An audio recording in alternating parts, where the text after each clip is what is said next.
한 주간의 사건, 사고와 광주 소방 소식을 알아보는 광주광역시 소방안전본부의 이태영입니다. 먼저 한 주간 발생한 사건, 사고 통계입니다. 지난주 광주 지역에서 발생한 화재는 총 11건으로 871만 원의 재산 피해가 발생했으며 103건의 구조 현장에서 56명을 구조하고 857명을 응급처치 후 병원으로 이송했습니다.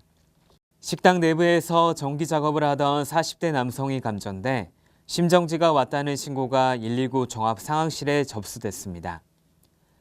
신고를 받고 출동한 구급대원이 환자에게 제세동기를 부착하고 심폐소생술을 실시하는 한편 스마트폰 화상전화로 의사의 지시를 받습니다. 의사의 지시를 받고 정맥로 확보 등 추가 응급처치를 실시한 뒤 환자의 호흡이 돌아와 무사히 병원으로 옮겨졌습니다. 이 40대 남성은 완전 회복 상태로 병원에서 퇴원한 것으로 전해졌습니다.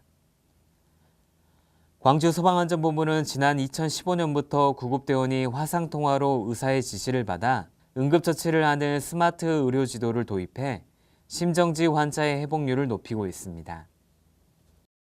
빌라 화장실 창문 밖으로 희뿌연 연기가 나옵니다.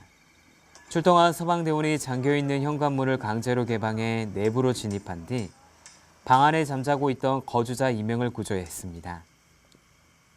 거주자 A씨가 화장실에 담배를 피우고 술에 취해 담배꽁초를 화장실 쓰레기 봉지에 버렸다는 진술을 토대로 담배꽁초의 불씨가 쓰레기에 옮겨붙어 화재가 발생한 것으로 보고 정확한 화재 원인을 조사하고 있습니다. 6월 30일 새벽 4시 44분쯤 광산구 소안 지하차도 천단지구 방면으로 승용차가 추락해 전복되는 사고가 발생했습니다. 출동한 소방대원들은 유압 구조 장비를 이용해 차량 문을 절단하고 차량에 갇혀있는 운전자를 구조했지만 사고 당시 큰 충격으로 운전자는 안타깝게 사망했습니다.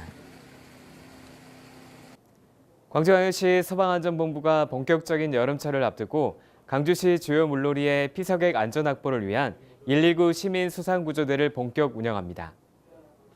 119 시민 수상구조대는 지난달 발대식을 시작으로 7월부터 8월 말까지 소방공무원과 함께 광주천과 승천보, 송산 유원지 등 6곳에서 인명구조와 환자 응급처치, 안전사고 방지 등 물놀이 안전을 위한 임무를 수행하게 됩니다.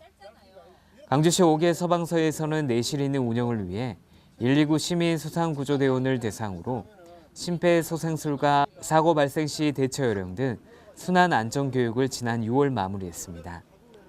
광주소방안전본부는 순환사고 대부분은 사소한 부주의에서 시작되므로 물놀이 안전수칙을 준수해야 된다고 당부했습니다.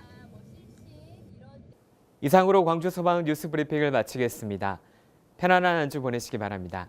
감사합니다.